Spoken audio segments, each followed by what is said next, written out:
Doctor علی امام اگر کسی ایک کونے پہ ہوتا ہے تو ڈاکٹر اقبال دوسرے کونے پہ ہوتا ہے، کبھی بھی اتحاد نہیں۔ دونوں پڑھ کر کے بحری جہاز سے واپس ہوئے، بندرگاہ پہ دونوں اترے، دونوں آپس میں گلے ملے رہے۔ ریسیو کرنے والے، استقبال کرنے والے حیران و پریشان یہ منظر دیکھ رہے تھے۔ ڈاکٹر اقبال اور علی امام میں پوری زندگی نہ بن سکی، کبھی بھی نہ نکلی۔ آج یہ بندرگاہ پہ اتر کر کے دونوں ایک دوسرے سے گلے مل رہے ہیں۔ ڈاکٹر اقبال کے دوستوں نے ڈاکٹر اقبال سے کہا تھا، اقبال صاحب آپ دونوں میں 36 کا آنکڑا تھا، کبھی بھی اتحاد نہ تھا، ہمیشہ اختلاف تھا، آج آپ آپس میں گلے کیوں مل رہے ہیں؟ ڈاکٹر اقبال نے جو جملہ کہا تھا صفحہ ذہن پہ نوٹ کرنے کی ضرورت ہے، اور اسی پیغام کو پوری زندگی کی کتاب پہ نافذ کرنے کی ضرورت ہے۔ ہم کامیاب ہوں گے، ہماری قوم کامیاب ہوگی، ہمارا معاشرہ کامیاب ہوگا۔ ڈاکٹر اقبال نے کہا تھا، سنو میں اختلاف کے بعد بھی علی امام سے گلے اس لیے مل رہا ہوں، جب سمندری سفر ہمارا جاری تھا، عرشے پہ ہم دونوں کھڑے تھے، ڈاکٹر علی امام نے مجھے آواز دیا تھا، اقبال ذرا ادھر آنا۔ میں ڈاکٹر اقبال علی امام کے بلاوے پہ قریب گیا۔ علی امام گہری نظروں سے سمندر کی سطح کا مطالعہ کر رہا تھا۔ اس نے کہا، ڈاکٹر اقبال جانتے ہو اگر یہاں سے ایک سیدھی لکیر کھینچی جائے تو یہ لکیر گنبد خضرا تک پہنچے گی۔ اگر سیدھی لکیر کھینچی جائے یہ لکیر گنبد خضرا تک پہنچے گی۔ یہ کہتے کہتے اس کی آنکھیں بھر آئی تھی، ڈبڈبا گئی تھی، آنسو کے قطرے ٹپکنے لگے تھے۔ سنو، جو نبی کریم صلی اللہ علیہ وسلم کی محبت میں آنسو بہا لیتا ہے وہ دشمن نہیں بلکہ دوست بن جاتا ہے، لاکھ مخالفت رہتی ہے وہ گلے لگانے کے قابل بن جاتا ہے۔ میں نے اگر اختلافات کے باوجود علی امام کو گلے لگایا ہے تو یہ محبت رسول کا فیضان ہے، عشق رسول کا ثمرہ ہے، میں نے اسے گلے لگا دیا۔ میں عرض کرنا چاہوں گا، ہمارے آپسی اختلافات بہت سارے ہوں گے، ایک دوسرے سے عداوت ہوگی، دشمنی ہوگی، لیکن عرض کرنا چاہوں گا اس آمد رسول کا یہ مہینے کا استقبال ہم بھی کرتے ہیں، آپ بھی کرتے ہیں، اس لیے ہم سب بھائی بھائی ہیں۔ اتحاد کا پیغام عام کریں، دنیا کو بتا دیں کہ نبی کریم کے ماننے والے کبھی مختلف نہیں ہوتے، وقار اپنی جگہ پہ، شان اپنی جگہ پہ، عزت اپنی جگہ پہ، کوئی بڑا ہوگا کوئی چھوٹا ہوگا، یہ امتیاز لازمی ہے، لیکن بڑا ہونا اور چھوٹا ہونا عشق رسول کی وادی میں کوئی معنی نہیں رکھتا۔ تیری سرکار میں پہنچے تو سبھی ایک ہوئے، بندہ و صاحب و محتاج و غنی ایک ہوئے، تیرے دربار میں پہنچے تو سبھی ایک ہوئے، سب پیغام دے دیں نبی کی بارگاہ میں حاضری دینے والا دریوزہ گر ہوتا ہے، فدائی ہوتا ہے، تمنائی ہوتا ہے، کشکولے گدا لیے ہوئے، دامن مراد پھیلائے ہوئے نبی کی بارگاہ سے التجا کرتا ہے، اے نبی کائنات نظر عنایت عطا فرما دیجئے، اپنی بارگاہ کا صدقہ عطا فرما دیجئے۔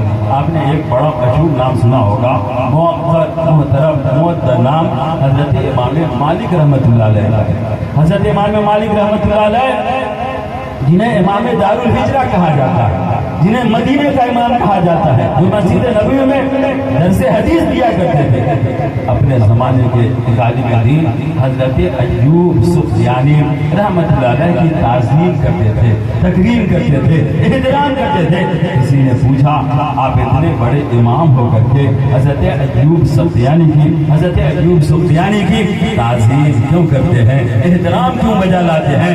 اپنے وقت کے امام نے پیغام دیا تھا، سنو میں دیکھتا ہوں حضرت ایوب سختیانی رحمۃ اللہ علیہ جب حدیث رسول کا لفظ دیتے ہیں، قال رسول اللہ صلی اللہ علیہ وسلم کہتے ہیں، ان کی آنکھیں بھر جاتی ہیں، زار و قطار ہونے لگتے ہیں، ساون بھادو ان کی آنکھیں برسانے لگتی ہیں۔ عشق مصطفیٰ میں ان کا رونا مجھے اتنا پسند آ گیا ہے کہ میں بے اختیار ان کی تعظیم کر دیتا ہوں، ان کی تقریب کر لیتا ہوں، ان کا احترام بجا لاتا ہوں۔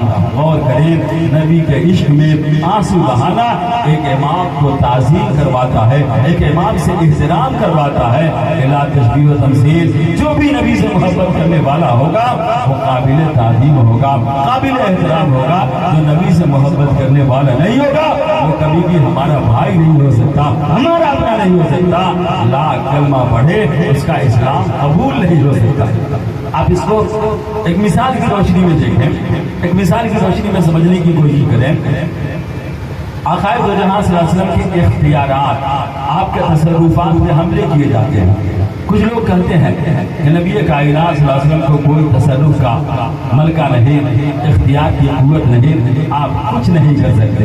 بلکہ مدینہ شریف کی سرزمین پہ میری حاضری تھی، اس وقت ایک بوڑھا میرے قریب آیا، اس نے ایک کتاب کھولی، زور زور سے کہنا شروع کر دیا، آپ لوگ ان نجدیوں کو ظالم کہتے ہیں، جفاکار کہتے ہیں، حق پہ نہیں مانتے، کوٹھی ان کے پاس ہے، بنگلہ ان کے پاس ہے، کار ان کے پاس ہے، دولتوں کی بہتات ہے۔ اگر یہ ظالم ہوتے، اللہ کی بارگاہ کے مردود ہوتے، انہیں بنگلہ نہ ملتا، کوٹھی نہ ملتی، کار نہ ملتا۔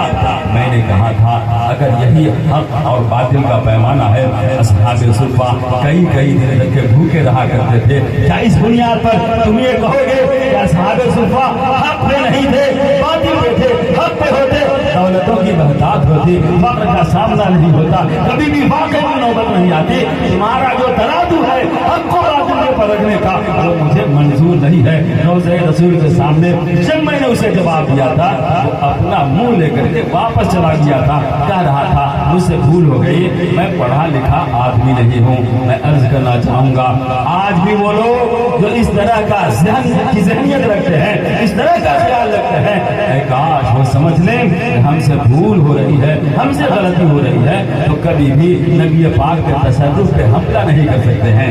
جب ان کے گدا بھر دیتے ہیں شاہان زمانہ کی جھولی، محتاج کا جب یہ عالم ہے، مختار کا عالم کیا ہوگا؟ آئیے نبی کے غلام کی مثال دیکھیے۔ ابھی 4-5 روز پہلے خواجہ قطب الدین بختیار کاکی رحمت اللہ علیہ کے روضے پہ میری حاضری ہو رہی تھی۔ وہ روضہ جس کی حاضری کے لیے اپنے زمانے کے عظیم الشان محدث حضرت شاہ عبد الرحیم محدث دہلوی رحمت اللہ علیہ تشریف لے گئے، انہوں نے حاضری دی۔ حضرت شاہ عبد الرحیم محدث دہلوی رحمت اللہ علیہ حضرت شاہ ولی اللہ محدث دہلوی رحمت اللہ علیہ کے باپ ہیں، اور اسماعیل دہلوی جس نے اس ہندوستان کی امن و آشتی کو آگ کے حوالے کیا، جس نے مذہب اسلام کے ماننے والوں کو بارہ کر دیا، ٹکڑا ٹکڑا کر دیا، اس کا نام اسماعیل دہلوی ہے۔ اسماعیل دہلوی کے پردادا کا نام حضرت محدث عبد الرحیم دہلوی ہے۔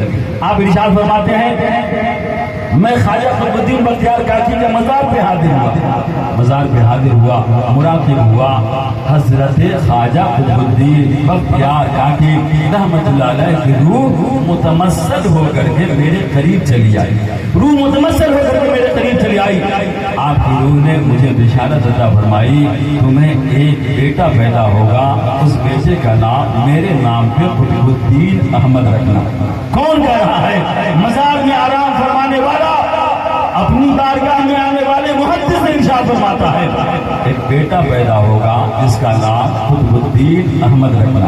اب غور کریں، ایک ایک جملہ پہ غور کریں۔ آج وہ لوگ جو تقویت الایمان کے ماننے والے ہیں، جو دوسرے عقیدے سے تعلق رکھتے ہیں، دوسری جماعت سے تعلق رکھنے والے ہیں، وہ بھی حضرت شاہ عبد الرحیم کو مانتے ہیں، شاہ ولی اللہ کو مانتے ہیں۔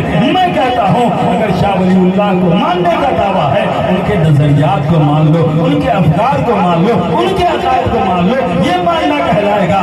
ماننے کا دعویٰ صاف کہو، عقیدے سے اختلاف ہو، یہ کبھی بھی ماننا نہیں کہلا سکتا ہے۔ حضرت شاہ عبد الرحیم فرماتے ہیں میں حاضر ہوا، حضرت خواجہ قطب الدین بختیار کاکی کی روح ظاہر ہوئی، آپ نے ارشاد فرمایا تمہارے ایک بیٹا پیدا ہوگا جس کا نام قطب الدین احمد رکھنا، قطب الدین احمد رکھنا۔ میں نے سوچا کہ میری بیوی سن ایاس کو پہنچ چکی ہے، اتنی بوڑھی ہو گئی ہے کہ اب اس عمر میں بچے کا تولد نہیں ہو سکتا۔ میں نے سوچا کہ شاید حضرت کا اشارہ میرے پوتے کی طرف ہے، میرے بیٹے کی طرف ہے۔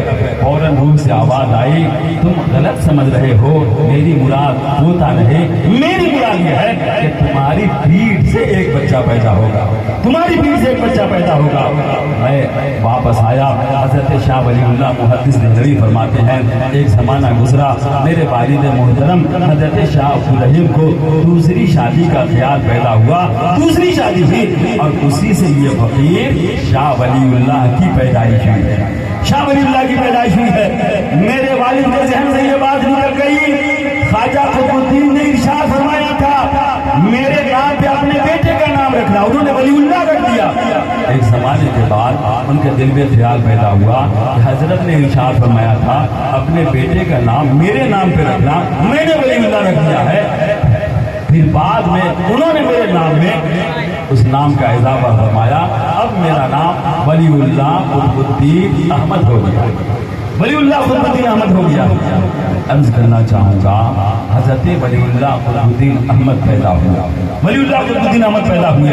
اب اس سے نظریہ کیا اخذ ہوتا ہے، نتیجہ کیا اخذ ہوتا ہے، آپ اسی پہ غور کریں، گفتگو میں تمام کروں، نظریہ کیا اخذ ہوتا ہے۔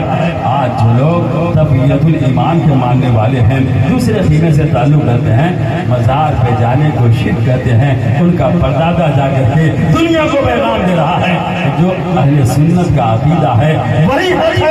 تم ہمارا نام لے کر کے دنیا کو گمراہ کرتے ہو، اگر ہمارا سچا نام لینے والے ہو اس بات کا اعلان کر دو کہ مزار پہ جانا اہل سنت کے مطابق ہے، حق مسلک ہے، حق سے انحراف نہیں ہے۔ حق سے انحراف یہ ہے کہ ایسے لوگوں کو شرک کرنے والا کہا جائے، ایسے لوگوں کو بدعتی کہا جائے۔ پھر دیکھیں مزار میں رہنے والا جو لوگ یہ دعویٰ کرتے ہیں معاذ اللہ نبی کائنات مر کر کے مٹی میں مل گئے، ان کا ایک غلام مزار سے حاضر ہو کر کے بشارت دے رہا ہے، خوشخبری دے رہا ہے، تصرف کا مظاہرہ کر رہا ہے، مرادیں پوری کر رہا ہے، نوید دے رہا ہے، بشارت دے رہا ہے، تصرف اور اختیار کا جلوہ دکھا کر کے پوری دنیا کو پیغام دے رہا ہے۔ اس پار کا جب یہ عالم ہے، اس پار کا عالم کیا ہوگا؟